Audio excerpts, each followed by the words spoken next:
Hey guys, in today's video I'll be sharing with you guys how to make pure cassava flour. Yay guys, I mean 100% cassava flour. Yes, but let me quickly say here that the rule of thumb here is that your flour, when processing it, must not exceed 24 hours. That is to say, when you start, you must finish it that same day. Else, you are no longer making cassava flour. Rather, you are making cassava fufu. That is akpu. Yes, so, yes, let me just say, I will start by peeling this cassava as the two. I have 1.5 here. And I will blend it. I will cut it to chunks and blend it here. Guys, normally you can use grater, but here I'll be using blender CB because I don't have another sharp blender, to grind it into smooth consistency that is dried, to powderize it for me at the end of the day. So it's better I should go straight to blending it and then blending it into mash or into pulp. Then I will be straining it into this cheesecloth. You can use any cloth of your, anyone at your disposal. This is the one I've been using and it has been working amazingly for me, guys. So then after that, we strain it. Make sure we remove the entire water from the sack, from this bollock sack, and then dry it immediately to achieve our cassava flour. That's the simple process. I have just wrapped it up for you in a simple explanation. Do not allow it to exceed 24 hours. That same day you start it, finish it. Otherwise, your cassava will ferment and it will not go well by the time you start baking with it. So I will do the rest off camera because I don't want this video to be very long. I will peel this cassava, cut into chunks and blend it and then come back to you guys. Okay guys, so now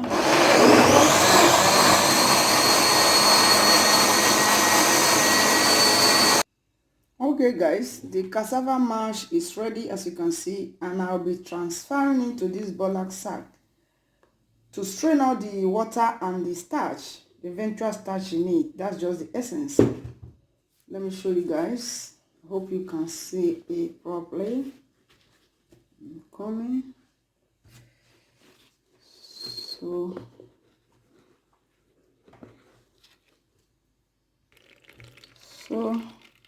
hope you guys can see how I'm straining out the water and the eventual starch. So this is the cassava starch, and I have the cassava mash here and in the bollock sack, and it's going out through this strainer, this metal strainer. So at the end of the day, I will place a very heavy object on the sack and extract the entire water and the eventual starch before drying it into cassava flour. And this must be done same day, guys, else your cassava will be fermented and it will no longer be good for the eventual purpose of doing it. Okay guys, so here we are with our cassava mash. Guys, I want to quickly repeat what I just said before this time. Here you can see what I use as presser. Here is, a huge grinding stone. As you can see, this is almost like 50 kilos. And I'm using 2 of these, as you can really see from inside.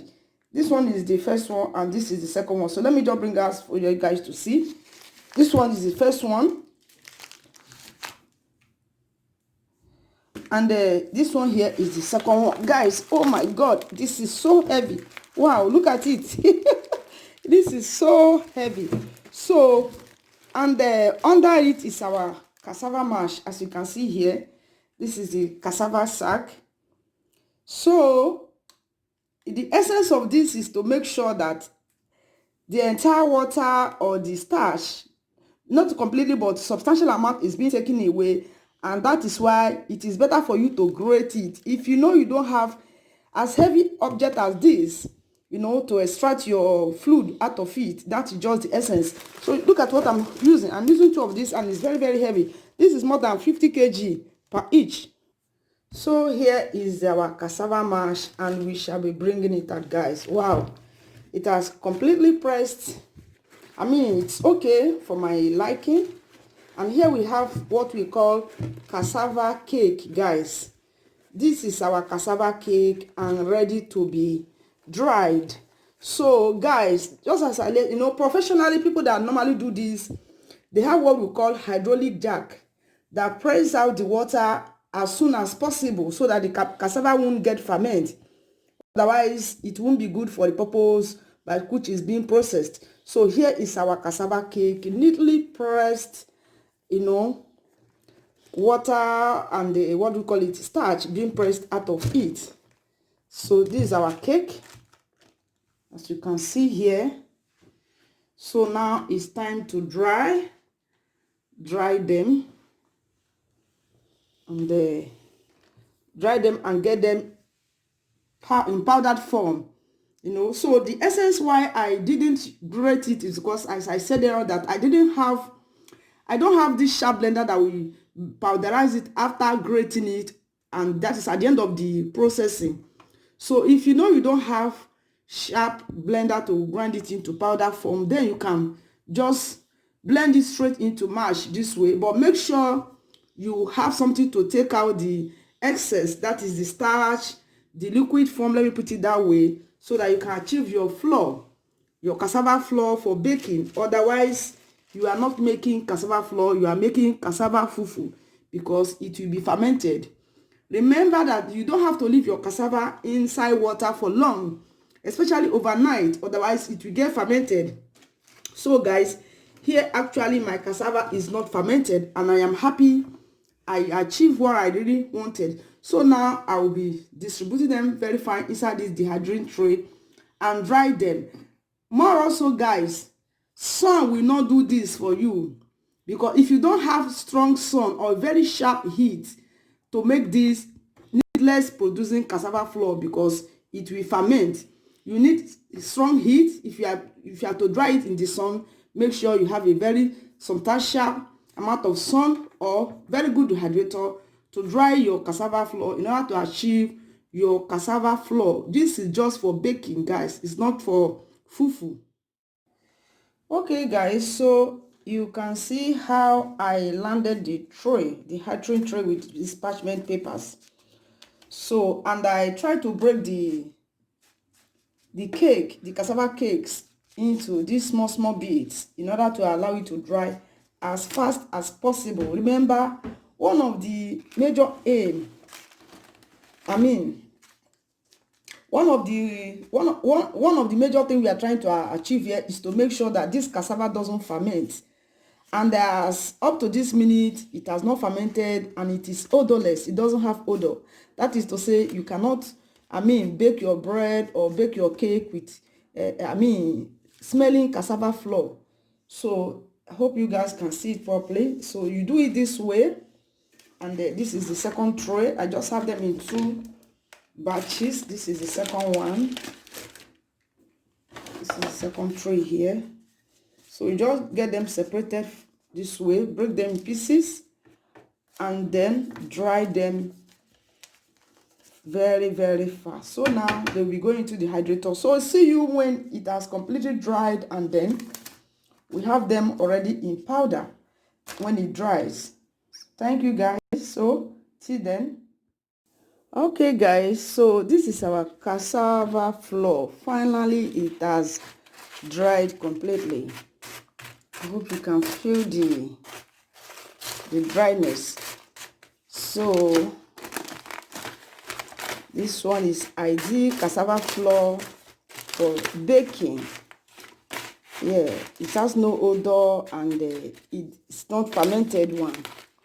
And you can, because I know you have been following the process. So right now, guys, what I will just do is to blend it, turn it into this my small blender. I will blend it and then filter it with this mesh. So that's just all we're gonna do now. So I will just be taking it little by little, because it's my blender, it's not very sharp.